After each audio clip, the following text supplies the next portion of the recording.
청취자 여러분 안녕하십니까. 정치 토크 시간입니다. 예, 원래 오늘 8월 18일이죠.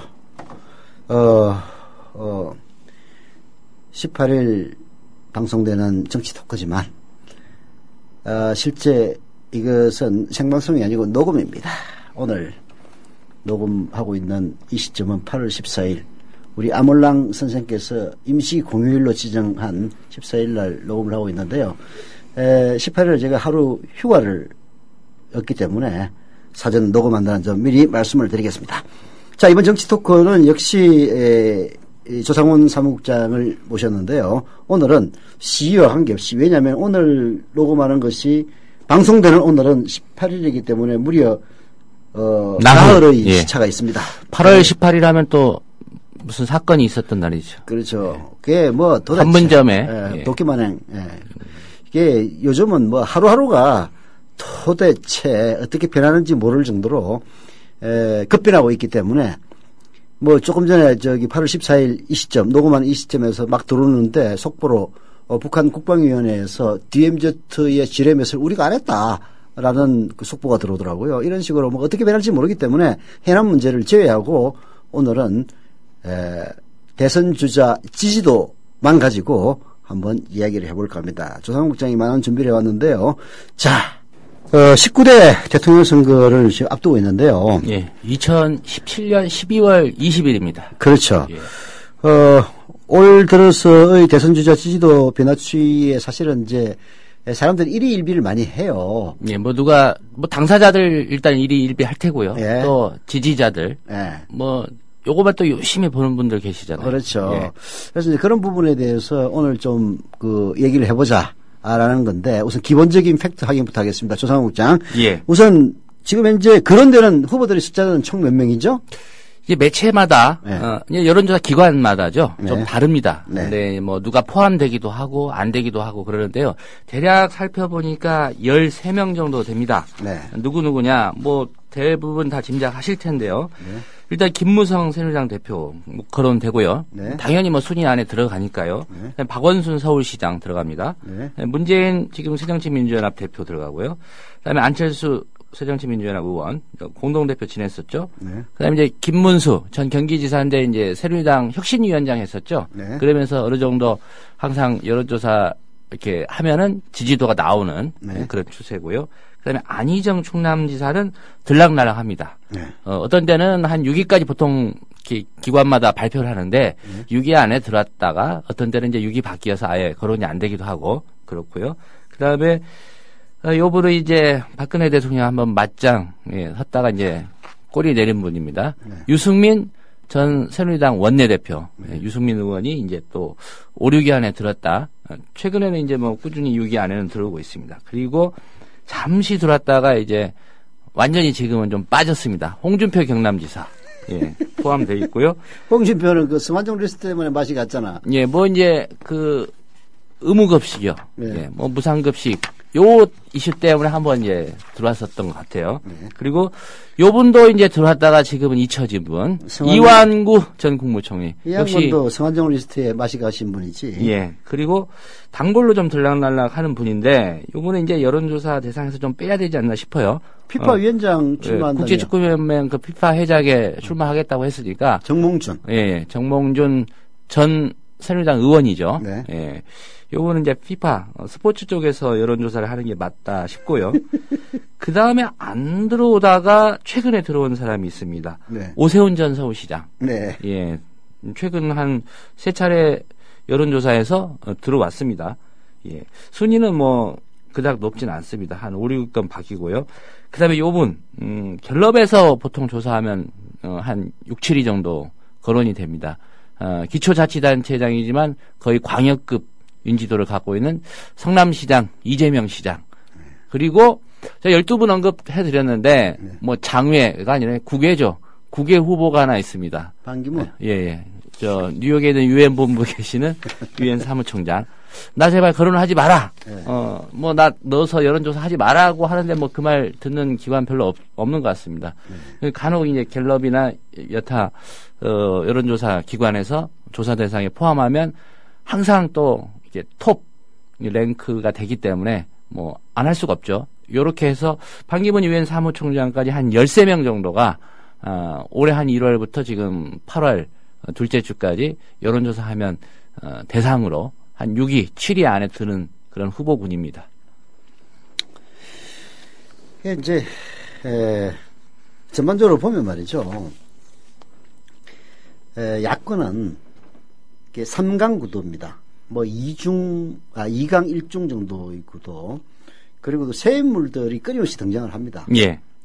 반면에 이제 여권은 새 인물이면서 1강이라고 할 수 있는 김무성 대표를 제외하고는 다 고만고만합니다. 그래서 다 10%포인트 미만이죠. 그렇죠. 예. 고만고만 뭐 10%의 근접만 해도 어떻게 해보겠는데 다 훨씬 밑들이에요.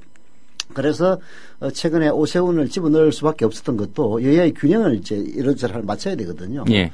그런 점에서 오세훈이 들어왔다는 건데 이제 새로운 인물로 유승민이 사실 또 그렇게 크게 빛을 발하지 못하고 있어요. 이제 그때 당시에는 반짝했는데 예. 이제 그런 점들을 고려해서 아마 결국은 여권에는 인물이 없다라는 것이 오세훈을 다시 집어넣은 그 배경으로 작용했다라고 보면 될 것 같고요. 예. 제가 오늘 이 얘기는요, 네. 이렇게 한번 해보죠. 그 인물 하나하나, 네. 올해 한 1월부터 지금 8월 둘째 주니까 어떤 변화 추이를 이 사람은 가져왔나, 라고 해서 하나씩 좀 짚어보는, 한 명씩 짚어보는 그런 식으로 좀 얘기를 해봤으면 하는데요. 어쨌든 간에 이제 최근 좀 1위로 많이 주간조사에서 언급된 사람이 김무성 새누리당 대표입니다. 그래서 김무성 대표부터 한번 짚어보고요. 차례차례 이렇게 짚어보겠는데, 일단 김무성 대표 이 조사는 이제 리얼미터 조사입니다. 주간 단위로 리얼미터가 이제 꾸준히 대선 후보 갤럽은 월간으로 하죠. 주로 이제 월간으로 하고 있고요. 그래서 리얼미터 조사를 바탕으로 해서 좀 짚어보겠는데요. 리얼미터가 주간으로 하는 이유는 리얼미터도 뭐 돈 들여가지고 계속 하기가 쉽지 않을 건데 예. 아마 JTBC하고 제휴를 맺은 것 같은데 초기에 이제 지금 JTBC 뉴스룸에서는 이렇게 여론조사 잘 안 나오더라고요. 근데 이제 그 뉴스룸 되기 전에 프로그램에서는 그 데일리로 거의 그 여론조사 코너가 있었어요. 예. 그래서 그 리얼미터하고 항상 같이 했었죠. 이게 왜 이제 리얼미터와 데일리가 가능하냐면은 리얼미터는 이런 식으로 조사를 하더라고요. 이게 주간 조사를 5개로 나눠가지고 예. 월, 화, 수, 목, 금을 조사를 예를 들어서 해요. 그렇게 가지고 합산한 거를 이제 그 주간 조사로 발표를 합니다. 그래서 그날 조사분이 있기 때문에 사실상 매일 여론조사를 하는 거나 다름이 없어요. 그래서 어떤 경우에 특정한 사건이 일어났을 때는 그 첫 조사 3일 동안에는 별 볼 일 없다가 나머지 이틀에 뭐 거의 악재일 경우에는 어떤 후보가 갑자기 급락한다든지 호재일 경우 갑자기 급등한다든지 이런 일까지 이제 드러나거든요. 예. 그래서 리얼미터의 주간조사가 여론의 추이를 보는데 큰 도움이 되고 있죠. 예. 일단 김무성 대표 한번 짚어볼까요? 네. 올해 1월 이제 마지막 주입니다. 초기에는 이제 월말 단위로 한번 짚어보겠는데요. 9.7%. 이게 이제 전체 순위에서는 3위였습니다. 그리고 2월 셋째 주 9.0%. 큰 차이 없었고요. 역시 3위. 3월 넷째 주부터 이제 두 자릿수를 넘어서기 시작합니다. 그래서 11.9%로 2위를 차지하고요. 4월 말에 가서 이제 13.5%. 역시 2위입니다. 처음으로 이제 5월 넷째 주 됐을 때 1위가 되는데요. 급등합니다. 지지율이 여론조사 결과로 22.2%고요. 이후로 6월 말 그리고 7월 초부터 지금 7월 둘째 주, 셋째 주, 넷째 주, 8월 첫째 주, 둘째 주까지 리얼미터 조사에서는 계속해서 1위입니다. 21.3. 그러니까 20% 초반에서 가장 높이 올라갔을 때가 24.2%, 20% 한 중반대까지 이렇게 6월 넷째 주에 2위였는데 5월 물론 넷째 주에 한번 1위 차지한 적이 있고요. 7월부터는 쭉 지금 8월 둘째 주까지 1위를 유지하고 있고요. 8월 13일까지 조사한 갤럽 조사가 나왔는데 여기에서는 좀 차이가 있습니다. 2위 15.0%로 이때 조사에서 1위는 이제 갤럽 조사에서는 박원순 서울시장이 1위를 했고요. 어쨌든 리얼미터 조사로만 본다면 김무성 새누리당 대표가 최근에는 계속 1위를 하고 있다 이렇게 봐야 되겠죠. 5월 넷째 주 이게 5월 넷째 주면은 지금부터 한 석 달 전이네요, 그죠? 예. 그때 무슨 일이 있어가지고 갑자기 20%대로 급등을 했죠? 혹시 예. 뭐 기억나는 일이 있습니까? 뭐 리얼미터에 보면은 이렇게 요약이 돼 있습니다. 네. 뭐 주간 지지율 발표할 때 어떤 이슈가 있었고 뭐 그 이슈 때문에 아마도 지지율 변화에 영향을 줬을 것이다. 이렇게 정리해놓은 내용이 있는데 제가 보니까요. 황교안 국무총리 후보자를 이제 지명을 했고요. 네. 그러면서 당과 청와대 지지율, 그러니까 청와대 지지율이라는 건 이제 박근혜 대통령의 국정 수행 능력을 얘기하는 거죠. 네. 이게 동반 상승한 상승했다. 때입니다. 예. 5월 넷째 주가요. 이른바 밀어붙여식의 이제 황교안을 그 총리를 지명했다는 얘기는 박근혜 대통령이 마이웨이를 선언했다고 그렇죠. 봐야 되거든요. 그래서 아마 골수 지지층이 쉽게 얘기해서 안심하는 그런 이제 정책을 내보였고 거기에 김무성 대표가 적극적으로 협력하는 자세를 보였기 때문에 상승하지 않았나 이렇게 예측이 되네요. 예. 6월 말에 이제 2위로 약간 내려가지 않습니까? 네. 무슨 일이 있었냐면 이제 국회법 거부권 시기였어요, 이게. 네. 그래서 이제 박근혜 대통령의 지지율도 좀 급변하면서 함께 묻어서 김무성 대표 지지율도 약간 빠졌던 시기가 이제 6월 말이었고요. 네. 이때 이제 20%가 아래로 내려가느냐, 연대 20%는 지켰어요. 20.9%. 그러나 순위는 이제 박원순 시장하고 역전이 되면서 2위로 밀렸었죠. 6월 말에요. 이제 전반적으로 뭐 추이라는 것은 사실 별 의미는 없습니다. 제가 늘 얘기합니다만은 여당의 지지율과 야당의 지지율은 그 후보들 합산을 하면은 거의 50%에 근접하는 그래서 비슷하게 나갑니다. 예. 이게 늘 그건 그래요. 물론 이제 늘 그렇다고 얘기할 수 없는 것은 이명박 대통령 당선됐을 때 이제 정동영 후보하고 그렇죠. 격차가 너무 컸었죠. 여권과 야권의 후보들의 질적 격차가 너무 심할 경우에 그런 일은 없는데 대신에 그때는 부동표가 많아집니다. 또 그때도 이명박 후보와 박근혜 둘 다 예비 후보였습니다만은 합산이 60%가 넘은 적은 거의 없어요. 예. 결국은 뭐 50%를 조금 상회하는 이런 정도고, 그때 당시 여권, 그때는 이제 그 이명박과 박근혜가 야권이었죠. 그죠? 그렇죠. 여권은 뭐 전부 합해봤자 한 10%밖에 안 됩니다. 워낙 바닥이었어요. 뭐 김건태, 정동영 뭐 해봤자 거의 손학규 뭐 예. 해봤자 거의 한 10% 합산해봤자 이랬는데 그 대신 또 후보를 지지할 수 없는 부동표가 한 30-40% 존재하는. 그래서 결국은 이제 비슷하게 되는 건데요. 그런 점을 전제로 놓고 이제 봐야 되는데, 실제로 대통령 선거를 해보면은, 지금 앞으로 그 경향이 저는 계속되리라고 보는데요. 여당과 야당의 표차가 매우 근소하게 갈라질 가능성이 높습니다. 박근혜 대통령이 될 때도 51%, 51.6%, 그다음에 48.4% 예. 이 정도로 뭐 한 3%포인트 차 정도 차이가 예. 밖에 나지 않았잖아요. 결국은 50대 50이라는 얘기입니다.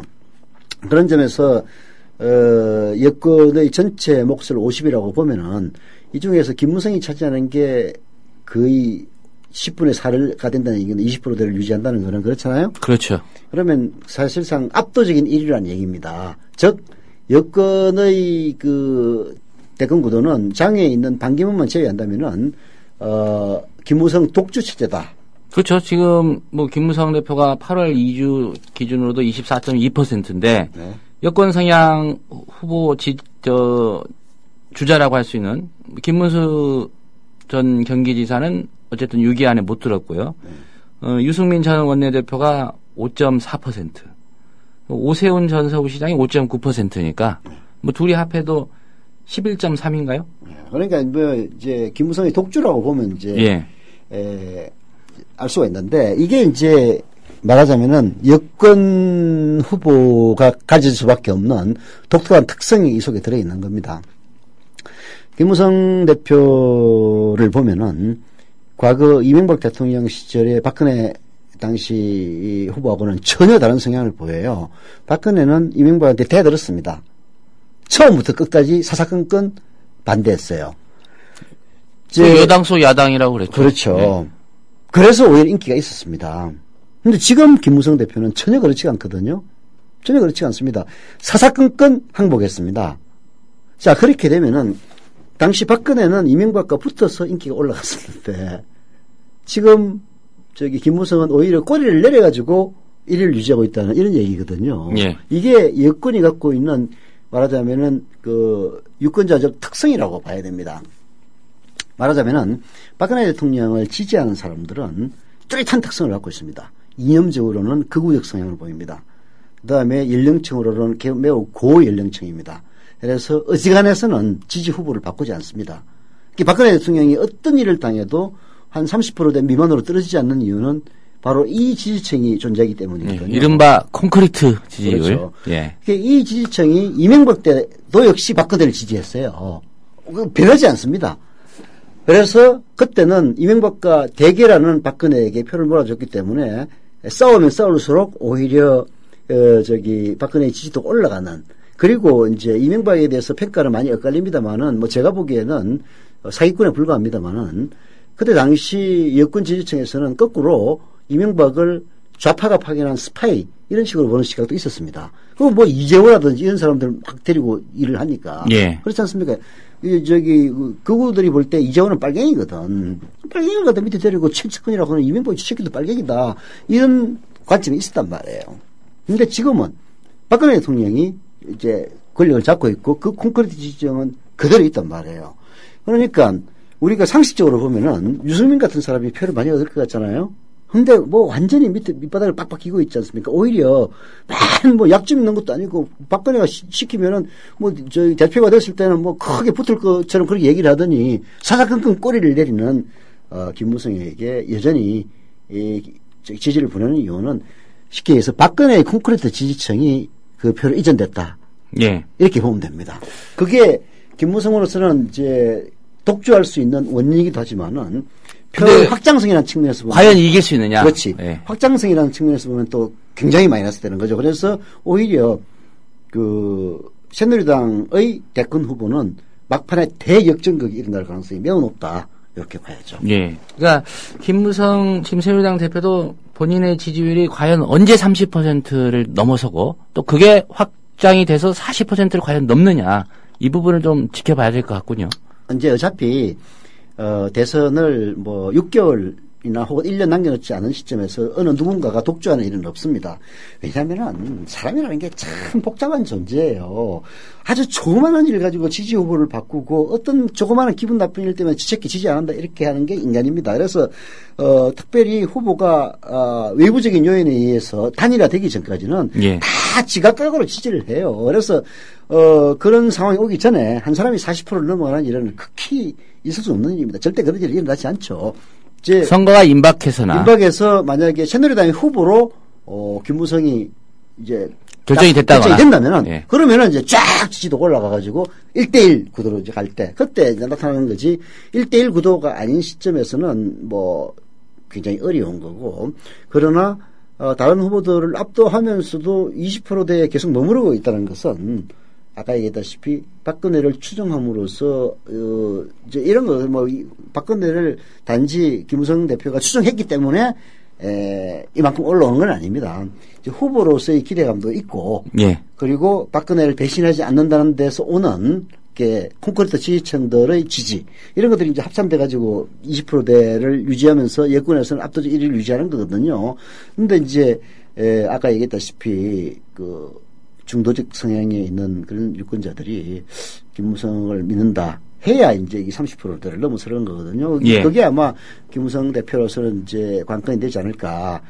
그래서 그 전까지는 끊임없이 이 반기문 설에 시달릴 겁니다. 예. 그렇다면 여권에서 지금 이제 현재 시점으로 본다면 김무성 대표한테 필적할 만한 적수는 없습니다.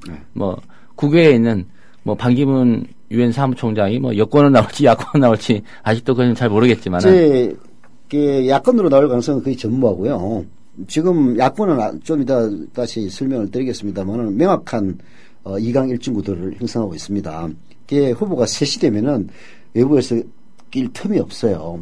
과거에 한나라당이 나중에 이제 손학규가 야당으로 가긴 했습니다만은 초창기에는 이명박, 박근혜, 손학규라는 3강 2중 1강 2강 1중 체제를 유지했잖아요. 예.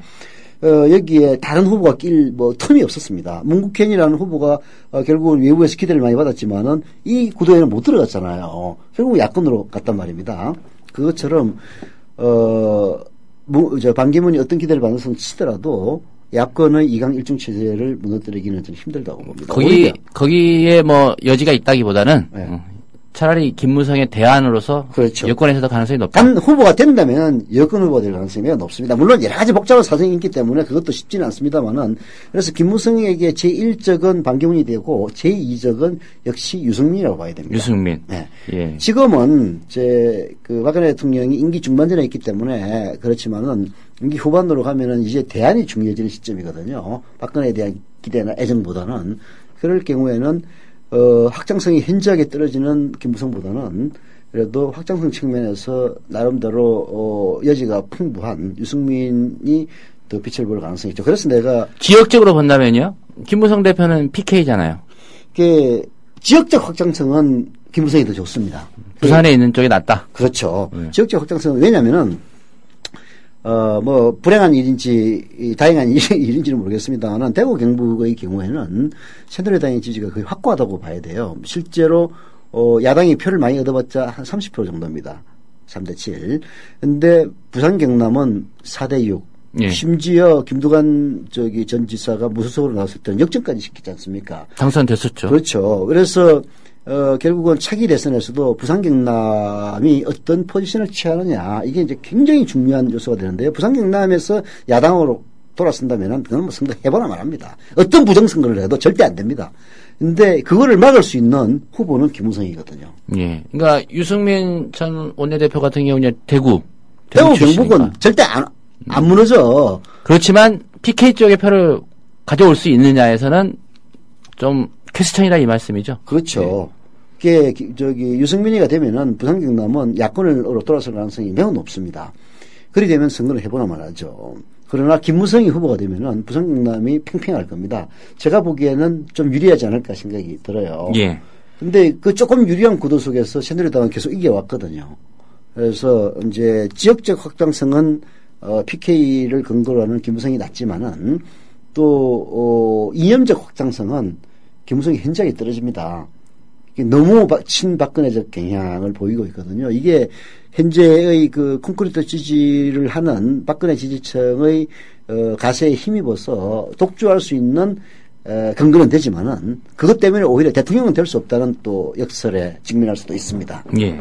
그럼 정리해 보면은 여권 같은 경우에 지금 김무성 독주 체제 여기에 이제 필적할 만한 변수가 반기문 유엔 사무총장의 이제 정치할 것이냐 말 것이냐 고심은 하고 있겠죠. 근데 뭐 안 하겠다 말은 명확히 안 했습니다. 방안에서 고국 와서 몇 번 물어봤을 때도 명확하게 언론에서 나 좀 다루지 마라라고 얘기했지. 나 대선에 안 나가니까 뭐 명확하게 그 얘기를 안 했단 말이죠. 그런데 이제 반기문은 안철수 효과 때문에 여러 가지 저는 좀 회의적이라고 봐요. 안철수 효과라고 하니까 안철수 이제 현역으로 의원으로 있고 또 차기 대선 후보로 거론되는 분인데 안철수 효과라고 하니까 좀 용어상으로는 좀 그런 면이 있긴 합니다만은 안철수 효과라는 건 다른 게 아니라 이런 겁니다. 심지어는 문국현 효과라고 해도 되고 또 그 뒤에 유사한 사람은 정주영 효과 다 비슷한 겁니다. 허경영 효과는 없죠. 없죠. 기대를 많이 받아서 후보가 되겠다는 출마를 선언을 하기 전까지는 1위, 2위를 다투다가 실제 선언을 하게 되면은 그 거품이 쫙 빠지는 실제 선언을 하면 그 사람에 대한 본격적인 검증이 들어가거든요. 예. 그럴 경우 반기문 총장이 견뎌낼 수 있겠느냐. 그걸 회의적으로 보는 사람이 많습니다. 그런 설레도 많이 있고, 안철수 의원도 그렇지 않습니까? 처음에 예. 등장할 때만 하더라도 문재인하고 잽단 됐어요. 근데 실제로 막상 해보니까 막판에 역전당하거나 다름없지 않습니까? 그래서, 반기문도, 만약에 한다면은 좀 일부 개혁적이고, 이런 본인의 성향이나 취향과 전혀 상관없이 새누리당의 확장성 이런 걸 고려하면 그렇게 이제 나가야 되는데 그것이 결국은 새누리당의 골수 지지층에게 어떻게 비칠 것이냐 그런 점들이 아마 반기문 유엔 사무총장으로 하여금 명확하게 나간다 이렇게 얘기할 수 없게 만드는 요인일 겁니다. 만약에 확실하게 된다고 한다면요, 뭐 얘기 안 할 이유가 뭐가 있겠어. 그렇잖아요. 아니, 유엔 사무총장도 좋지만 대한민국 대통령이라는 자리가 그 간단한 자리가 아닌데, 뭐 자기 출마하면 당선된다면은 나갔다고 얘기 못할 이유가 없잖아. 예. 근데 그런 아주 복잡한 그 정치역학이 존재를 하기 때문에 함부로 얘기를 못하는 거고요. 오히려 이제 그런 그 안철수 의원의 전례는 반기문으로 하여금 출마를 망설이게 만드는 요인으로 저는 크게 작용할 거라고 봅니다. 하고 또 나가지고 괜히 그 사무총장으로 끝나면은 더 이상 자기 인생에서 더 바랄 게 없는데. 그냥 명예롭게 그렇죠. 여생 보내면 되는데 괜히 욕심 부렸다가 망가지면은 또 잘못하면은 콕 깨가지고 정치를 해야 될지도 몰라요. 아슬아슬하게 떨어지면은 옛날 이해창처럼 그런 여러 가지 점을 이제 고려를 할 때 그리고 나이가 반기문 총장이 현재 우리나라 나이로 72살입니다. 예. 대통령의 출마를 만약 한다면 그때 나이는 한국 나이로 74살이 되고 취임하면은 당선자 치면 75살이 되는데 이런 것들도 숨어 있는 굉장히 악재들이거든요. 예. 지금이야 뭐 별 얘기 안 하지만은 대통령이 막 출마하게 되면은 아니 지금 70명이는 DA로 하나만으로 만족해 이런 식으로 나오는 그 얘기에 크게 반박할 만한 그런 논리를 찾아내기가 쉽지 않죠. 그래서 저는 오히려 반기문보다는 숨어 있는 김무성의 제1적은 유승민이 될 거라고 봅니다. 유승민. 네, 유승민은 지역적으로는 이제 좀 불리하지만은 오히려 중도층을 끌어안는 데는 또 굉장히 큰 강점을 갖고 있거든요. 뭐 최근에 하는 그 일련의 행동들을 보면은 유승민이 이제 미래를 염두에 두고 하는 일인지는 뭐 잘 모르겠습니다만은 굉장히 그 현재 박근혜 정권과는 스탠스가 다른 그런 모습들을 보이거든요. 지금 당장은 박근혜에 충성하는 듯한 김무성이 더 유리할지는 모르겠습니다만은 이제 대선 국면에 가면은 박근혜의 콘크리트 지지층들도 이제 정신 차리게 되는 거죠. 예. 하나하나 좀 앞으로 좀 거론을 안 해도 될 만한 사람들 좀 제껴볼까요? 홍준표 경남지사 제껴도 되겠습니까? 지금 이제 재판 받아야 되는데. 이제 홍준표는 재판 여부를 떠나가지고 저는 제껴도 된다고 봅니다. 이제 왜 그러냐면은 홍준표는 사실상 이제 경남지사로서 그 과거 경남지사였던 김두관 씨도 마찬가지였습니다만은 중앙정치 무대에서 조명을 받기가 크게 쉽지는 않아요. 그렇지 않습니까? 그래서 김두관 전 지사도 뭐 지사직을 중도에 그만두고 대통령직에 후보에 도전하는 그런 이제 극약 처방을 해서 나중에 욕을 많이 먹었습니다만은 홍준표는 이제 머리가 좋기 때문에 그런 짓은 안 하고 뭘로 승부를 보려고 했냐면은 이제 보수 성향의 지지층을 끌어들인다. 이 전략으로 나왔어요. 그래서 물론 이제 그게 오세훈 같은 경우에는 실패한 그 전략입니다. 오세훈이 결국은 그 무상급식 가지고 승부수를 던졌다가 투표 자체가 안 되는 바람에 쪽팔리게 그냥 쫓겨나다시피 하지 않았습니까? 그것처럼 이미 뭐 막간 전략이긴 하지만은 홍준표로서는 어쩔 수 없이 이 보수층을 끌어들이는 전략을 이제 썼는데 그 약발이 초반전에 좀 먹혔어요. 그래가지고 홍준표 지지도가 좀 올라가긴 했습니다. 예. 근데 아무래도 김무성을 넘어서기에는 이제 역부족이었고요. 무엇보다도 성완종 리스트에 이제 이름이 거론됨으로써 뭐 결정적으로 타격을 입었다. 그래서 뭐 더 이상 뭐 지금 뭐 김무성이나 유승민이 뭐 진짜 재수 없어가지고 큰 사고를 당해서 후보직에서 사라지지 않는 이상은 그런 일이 있을 수가 있겠습니까? 없죠. 그렇지 않는 한은 뭐 홍준표의 재기는 쉽지 않을 이렇게 생각을 합니다. 그래서 아까 얘기했다시피 빼도 됩니까? 예스. 예. 뭐 재판하더라도 제 예상에는 집행유예 받지 않겠습니까? 유죄가 되더라도. 이제 유무죄를 떠나가지고 정치적으로는 사망했다 이런 얘기죠. 그러면 또 성완종 리스트 때문에 좀 불구속 기소돼서 재판받고 있는 이완구 전 총리도 빼도 되죠. 거의 맛이 가지 않았나 싶어요. 충청권 대망론 한때 거론이 됐지만 충청권 대망론에 이완구가 사망함으로써 가장 일종의 뭐라고 해야 되나 반대급부라고 해야 되나 그를 얻은 사람도 안희정 지사입니다. 예, 안희정 지사. 그리고 아까 잠시 언급했지만 이제 정몽준 전 의원 이분은 이제 국제축구연맹 쪽에 가야 되니까 피파 회장에 출마를 해서 당선이 된다면은 이제 뭐 못하는 거죠, 그죠? 예. 근데 떨어지면 또 이제 이쪽 기울거릴 가능성이 높잖아요. 또. 이제 떨어지면 떨어진다는 사실이 또 악재가 됩니다. 아니, 피파 회장에서 떨어진 사람이 뭐 대통령을 한다고 그래. 그냥 찌그러지시오. 해버리면은 별 할 말이 없죠. 그래서 뭐 사실상 이 양반도 빼도 되지 않을까 하는 생각입니다. 네, 그럼 정몽준 후보도 어쨌든 전 의원도 아웃. 오세훈 전 시장은 어떻습니까? 오세훈은 이제 다시 재개의 발표를 마련했다고 봐야 되겠죠. 예. 그게 방금 얘기했던 그 관악을 재보궐선거할 때 또 열심히 뛰었잖아요. 그게 방금 얘기했던 정몽준, 이왕구, 홍준표의 퇴장으로 인해서 이제 최대의 수혜를 누리는 사람은 저는 오세훈이라고 봐요. 오세훈이 이제 서울시장에서 떨어질 때도 사실 안 나가도 됐거든. 누가 나가는 사람 없었어요.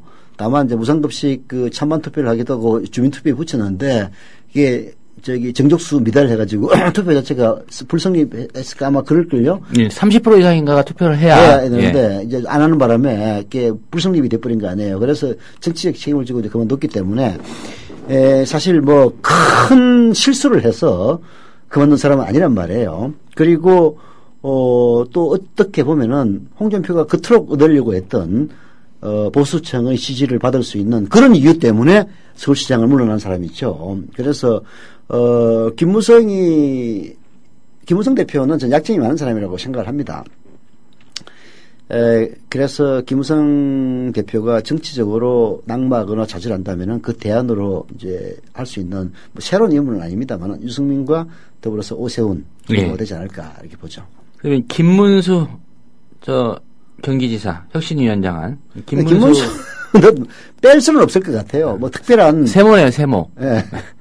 빼기도 그렇고 그렇다고 아마 후보군으로는 계속 들어갈 겁니다. 예. 근데 이 양반은 이제 사실 그 내년 총선에서 대구에 출마하겠다고 지금 그렇죠. 이제 승부수를 던지는 거죠. 예. 김문수 지사는 약점이 뭐냐면은 사실은 이제 전 운동권이라는 게 여권 후보로서는 굉장히 큰 약점입니다. 안 믿어요. 그 골수 지지층들은 오른쪽으로 왔지만 안 믿어. 너 원래 빨간색이잖아. 그렇죠. 이재호도 빨갱이라고 하는 사람들인데 아니 이명박이 첫 접근을 빨갱이라고 한다는 게 말이 됩니까? 그렇잖아요. 근데 이재호도 끊임없이 빨갱이 시대를 있지 않습니까? 지금도 박근혜에 반대한다는 이유 때문에 준 빨갱이 취급받는 사람이 이재호입니다. 그 정도로 극우나 박근혜 대통령의 골수 지지층의 그 보수성은 강하거든요. 예. 그래서 김문수는 과거 선언이라든지 그 이후에 전향해서 진짜 자기가 전향자임을 밝히기 위해서 온갖 짓을 다 하지 않았습니까? 제가 보기에는 참 안쓰럽더라고요. 야, 그렇게 해서 뭘 부귀영화를 얻겠다고 그렇게까지 하느냐 이런 생각이 들 정도로 자기 변신을 꾀했습니다만은 결국은 신뢰를 주는 데는 실패한 거죠. 그래서 늘 지지도가 그 근처에서 어른거립니다. 예. 한 요게 5%, 5에서 10% 안으로 왔다 갔다 할 뿐이에요. 10% 넘어간 적은 한 번도 없고요. 그래서 특별한 악재가 없기 때문에 빼기도 그렇고. 예. 그렇다고 해서 될 가능성이 없기 때문에 넣기도 그렇고. 근데 여야의 균형을 맞추기 위해서 이러면 끊임없이 들어가지 않을까. 여론조사 기관에서 이렇게 조사할 때 거론은 안 되지만 한번 또 생각해 볼 만한 사람 한 여권에 한 2명 저는 있는 것 같아요. 누구죠? 김태호 최고위원 불출마 선언한 총선에 안 나오겠다고 하니까 이제 대선 생각하냐 물어보니까 열심히 공부해서 돌아오겠다고 하지 않았습니까? 네. 대통령 학을 공부하겠죠. 네. 그 다음에 나경원 의원. 나경원. 예, 어떨까 싶은데. 그렇죠. 차차기. 아니, 이제 어차피 여기서, 이름 자꾸 거론하는 이유는 이번에 안 되면 그 다음이라도 있다 해가지고 이제 하는 거죠. 사실, 문재인 안철수도 지난번에 다 거론됐던 사람들 아닙니까? 예. 마찬가지로 이제 그런 방식으로 거론될 가능성이 있다는 점에서는 전적으로 동의를 합니다. 김태호는 좀 아니다는 느낌이 들긴 하는데요. 김태호도 약점이 참 많아요. 근데 이제 김태호의 강점은 충청도인가 그 사람이? 아니죠, 경남. 경남인가? 김태호는 거창군 수도했고. 맞아. 경남지사. 다른 사람하고 착각했다. 여하튼 김태흠 의원하고 착각했나? 흠 없는 김태흠 의원. 김태흠은 내 개인적으로 잘 아는 사람이야. 그 양반이 총무청과 총리실인가 공보관도 아니야. 그 밑에 있을 누구야? 정두원이가 공보관을 했고 그 바로 밑에 김태흠 씨가 있었거든요. 그래서 내 기억이 헷갈리는데 그 어떻게 국회의원까지 되더라고. 그래서 이 양반도 진짜 그때 내가 보통 사람은 아니다라고 생각했는데 역시 보통 사람이 아니라고 보니까 배지를 달더라고요. 예, 여하튼 김태훈은 좀 그렇지만은 뭐 저 개인적으로 볼 때 나경원은 여전히 잠재력이 있다. 잠재력이 있다라고 봅니다. 이게 참 인간이라는 게 보면은 완벽하지 못한 존재예요. 뭐 그렇게 뭐 성형수술을 했다라고 뭐 온갖 비난을 다 갑니다만은 일단 보기에 미모를 유지하고 있는 여성 정치인은 늘 메리트가 있습니다. 저 히라리 씨 있지 않습니까? 히라리가 누구죠? 일본 사람들은 힐러리를 히라리라고 합니다. 예. 히라리는 무슨 미모야, 미모는. 이제 좀 나이가 많이 먹어서 그렇지. 그래도 뭐 퍼스트레이드 치고는 그렇죠. 예. 근데 나경원 전 의원 같은 경우에는 뭐 이제 그런 점에서 큰 메리트가 있고 그리고 사실 이제 여러 가지 뭐 일에 많이 연루가 돼 가지고 좀 실인심을 하긴 했습니다만은 그 일액이라든지 판사를 했다는 거 그리고 또 지난번 재보궐선거에서 이제 노회찬 후보 꺾었고요. 예. 이제 뭐 재기에 성공했다는 점 이런 여러 가지 점들이 지금 현재 이제 그 통합진보당이 해산됨으로써 이정희 그때 당시 후보가 정계의 정치 무대에서 사라졌잖아요. 예. 이런 상태에서 여성 후보가 지금 거의 전무한 실정입니다. 그런 점을 보면은 나경원 씨도 저는 나경원 의원이 이제는 또 나름대로 재기의 메리트는 있지 않을까 봅니다. 예. 여권 한번 훑어봤고요. 시간 보니까 이제 야권 얘기를 좀 해야 될 것 같습니다. 그렇죠. 예. 야권으로 넘어가봐서 설명을 좀 해주시죠. 그 추이가 어떻게 됐느냐? 일단은 문재인 대표를 먼저 얘기하죠. 네. 뭐 순위와 상관없이 문재인 대표가 이제 올해 1월, 2월, 3월, 4월까지는 1위였습니다. 이제 컨벤션 효과죠. 28 전당대회. 새정치민주연합의 대표가 되면서 예, 확 기대치 올라가가지고 1월에 17.5인데 이제 2월 8일에 전당대회 했지 않습니까? 네. 무려 10% 포인트가 뜁니다. 2월에 27.5%로 당당히 1위. 3월까지 25.3, 4월까지 갑니다. 26.7. 근데 5월부터 이제 20%는 무너졌고요. 그때부터는 2위에서 6월 말부터 이제 3위로 들어섭니다. 그래서 지금까지 어쨌든 3위, 8월 둘째 주까지 쭉 3위 유지하고 있고요. 박원순 시장이 이제 연초에는 2위 하다가 또 3월, 4월, 5월까지는 3위로 밀렸습니다. 근데 또 6월은 1위. 이때 이제 무슨 일이 있으면 메르스. 예, 서울시장으로서 메르스 사태에 능동적으로 대처했다. 제대로 대처했다. 예, 뭐 그런 평가로 이제 박근혜하고 비교하니까 1위를 했고요. 그 다음에는 이제 줄곧 2위를 했는데 8월 13일 날 발표한 이 갤럽 조사에서는 또 김무성 새누리당 대표를 1% 포인트 차로 제치고 1위까지 차지했습니다. 그래서 지금 보면 이제 김무성 새누리당 대표하고 승부를 펼치고 있는 2위는 박원순 서울시장이고요. 문재인 대표가 이제 3위입니다. 그리고 안철수 새누리당 새정치민주연합 의원은 뭐 4위, 5위까지도 내려갔는데 10%를 좀 넘기가 어려운 올 초부터 지금까지 좀 그렇습니다. 그래서 저는 이런 좀 생각도 해봤습니다. 아까 여권에서 김무성 대안으로 이제 반기문 유엔 총장을 생각하다가 안 온다. 뭐 유승민이 안 되면 안철수한테 러브콜을 보내지 않을까. 제가 새누리당 쪽에 있는 전략가라면 어차피 당신 거기서 안 되니까. 뭐 그럴 수는 있죠. 제가 보는 여당의 강점이 뭐냐면요. 누구를 써도 우리가 집권하면 된다고요.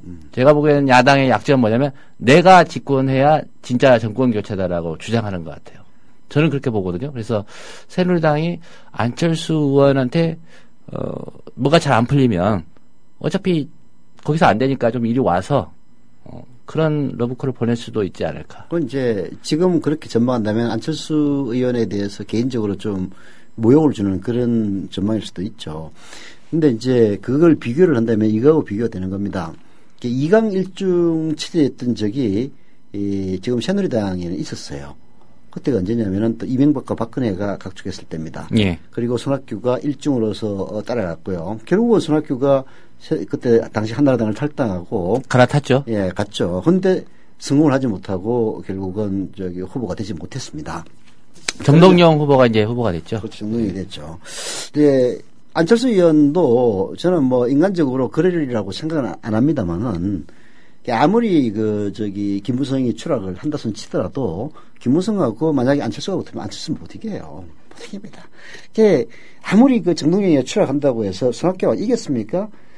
말을 갈아탄 사람이 이길 수가 없는 구조가 저는 우리 정치에는 존재를 한다고 봅니다. 그래서 그런 또 학습 효과가 있는데 안철수 의원이 말을 갈아탈 것이냐. 물론 뭐 전망을 할 수가 있죠. 뭐 도통 안 되면은 저쪽에 후보라도 하나 빌려올 수 있지 않느냐. 그게 야당에서는 가능했을지 몰라도 야당이 아니죠. 새정치민주연합에서는 그게 말하자면 새정치민주연합을 전통적인 야권이라고 보고 예. 새누리당을 전통적인 여권이라고 본다면은 전통적인 야권에서는 가능했을지 모르겠지만 전통적인 여권에서는 저는 불가능한 논리라고 이제 생각을 하고요. 다른 무엇보다도 안철수 의원이 지금까지 여당의 행보를 보인 적이 전혀 없는데 야, 뭐 도저히 안 될 것 같으니까 새누리당으로 넘어가는 것 아니냐라고 뭐 가능성을 짚는다면은 안철수 의원이 상당히 기분 나빠할 것 같아요. 왜냐하면은 저쪽에는 김무성이라고 하는 강력한 후보가 존재를 하고 외부에서 영입한다면 자기보다는 더 경쟁력이 있다고 보이는 반기문이라는 후보가 존재를 하고 그리고 또 설사 둘 다 안 된다시더라도 제3의 대안이라고 유승민이 존재하는데 거기에 머리를 내밀 거라고 생각하지 않습니다. 오히려 여기서 이강 일중 체제에서 차기를 기약하는 것이 안철수 의원은 나이도 아직 젊으니까 예. 그게 훨씬 더 낫다고 봐야 되겠죠.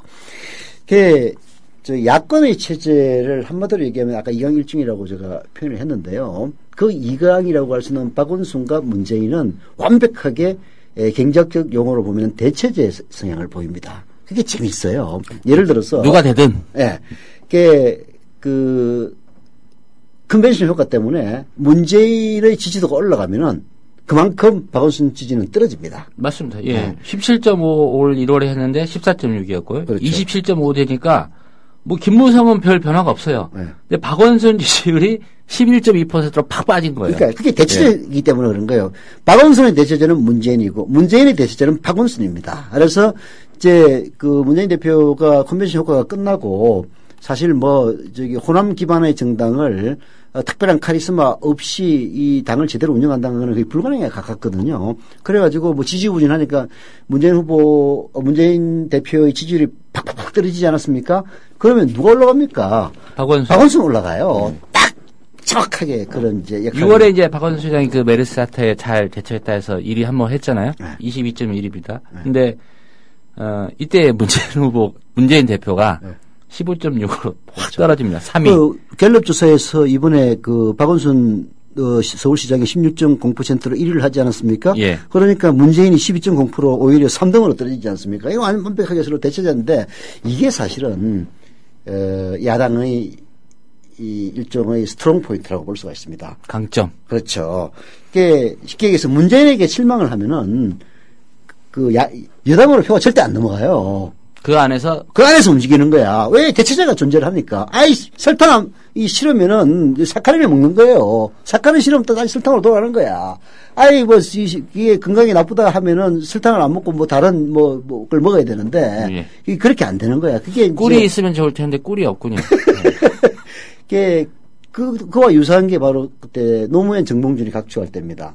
그때 이제 월드컵 효과 때문에 정몽준 인기가 올라가니까 노무현 지지가 떨어지지 않았습니까?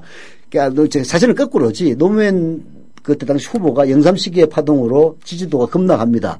근데 그 지지도가 사실 이해창이한테 갔으면은 그걸로 끝나는데. 근데 그게 이해창으로 안 가고 정몽준한테 갔어요. 그렇지 않습니까? 그래가지고 마지막에 후보 단일을 해버리니까 노무현의 실망의 대표가 고스란히 후보 단일화되는 순간 자기 표 됐거든요. 그렇게 해가지고 정권 교체, 유지 지지, 그때 교체가 아니라 성공했던 것처럼 지금도 완벽하게 그런 구조를 갖고 있습니다. 그래서, 새누리당으로서는 진짜 다음 선거는 절대 쉽지 않은 선거가 될 겁니다. 그러면 이제 대단히 어려운 질문을 하나 드리죠. 예. 안철수 후보는 이제 차차기 정도로 보시는 것 같고. 안철수의 지지도는 이제, 10%는 못 미치지만은 떨어지지 않고 있는 지지도는 호남이 갖고 있는 아주 미묘한 특성 때문에 유지되는 그런 측면이 있습니다. 박원순 시장도 마찬가지 그리고 문재인 대표도 마찬가지 다 출신들이 경남 이쪽입니다. 부산 예. 이쪽입니다. 안철수 의원도 역시 부산이에요, 사실은. 근데 안철수 의원은 사위입니다, 사위. 호남에. 부인이 이 호남 출신이에요. 그래서 과거 이제 노무현 정권 때 좀 뭐라 그럴까 되었다고 해야 되나? 아이고 우리가 뽑아줬더니 말이야 완전히 배신 때렸다라고 생각하는 그런 트라우마에 시달리는 저기 유권자들이 좀 있다고 보거든요. 예. 그런 사람들은 박원순이나 문재인 지지를 안 하고 차라리 안철수를 찍겠다. 요게 이제 실제로 존재를 합니다. 사실은 문재인 대표가 당을 원만하게 컨트롤하기 어려운 측면에서 가장 비중을 차지하는 게 바로 안철수를 지지하는 이 10%가 존재한다는 것 때문입니다. 저는 그렇게 봐요. 안철수 의원하고는 아무 관계 없는 일이죠. 이런 지역구도 역학상 이제 그렇게 되는 건데 이 문제는 해결이 불가능합니다. 그 안철수 후보가 나중에 당내 경선을 한단 말이죠. 야권에. 네. 그러면 캐스팅 보트를 사실상 쥐고 있다고 봐야 되겠네요. 그래서 저는 내가 만약에 안철수라면은 예. 그게 뭐 아까 우리 조상욱 국장이 저쪽으로 넘어가는 것보다는 예. 여기 남아서 훌륭한 처신을 해서 차차기를 노리고 있어요. 차차기도 쉽지는 않습니다. 차차기도 지금은 뭐 거의 퍼센티지가 안 나오는 안희정이라든지 이재명 이런 사람들이 차차기에는 아주 강력한 후보가 될 가능성이 높습니다. 그럴 경우에는 그래도 저는 안철수가 가장 유망하지 않을까. 만약에 차차기를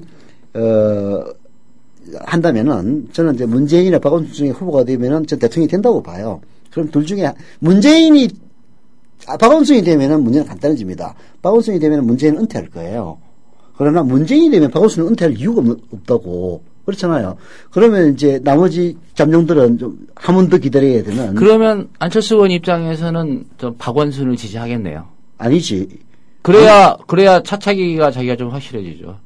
그래 문재인은 은퇴하고. 그렇지. 예. 그렇지. 문재인을 은퇴시키려면 박원순을 지지해줘야죠. 그렇죠. 박원순 대통령이 되면 문재인은 저는 100% 예. 은퇴한다고 봅니다. 예. 문재인이 되면 박원순 시장이 은퇴를 안 하니까 그렇죠. 나중에 경쟁을 해야 되니까 문재인 대표를 은퇴시키려면 만약에 2강 1중 구도에서 안철수 의원이 선택한다면 박원순 선택하는 게 더 유리한 선택이죠. 예. 문재인 대표도 이걸 알고 있겠죠.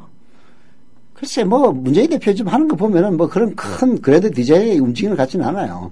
나는 오히려 문재인 대표는 이런 마당에 무슨 정치를 또 하는지, 이게 문재인 대표가 정치를 못한다는 그런 얘기가 아니고,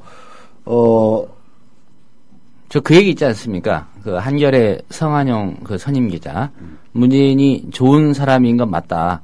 근데 훌륭한 정치인은 아닌 것 같다. 어떻게 보십니까?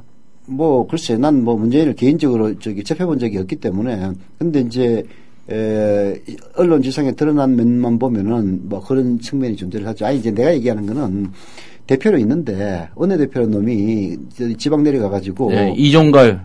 네. 그딴 식으로 하는 그런 정당에 무슨 대통령 후보가 되겠다고 저 같으면은 그냥 던지고 나와서 정계한테 해버릴 것 같아요.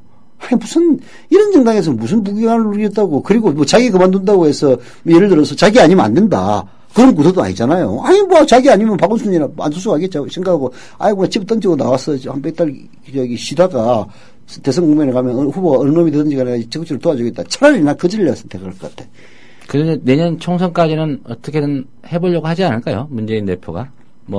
내년 총선 문재인 대표 체제로는 안 된다라고 얘기하는 사람도 있지만, 어쨌든 현실적으로 보면 이제 8개월 남았는데.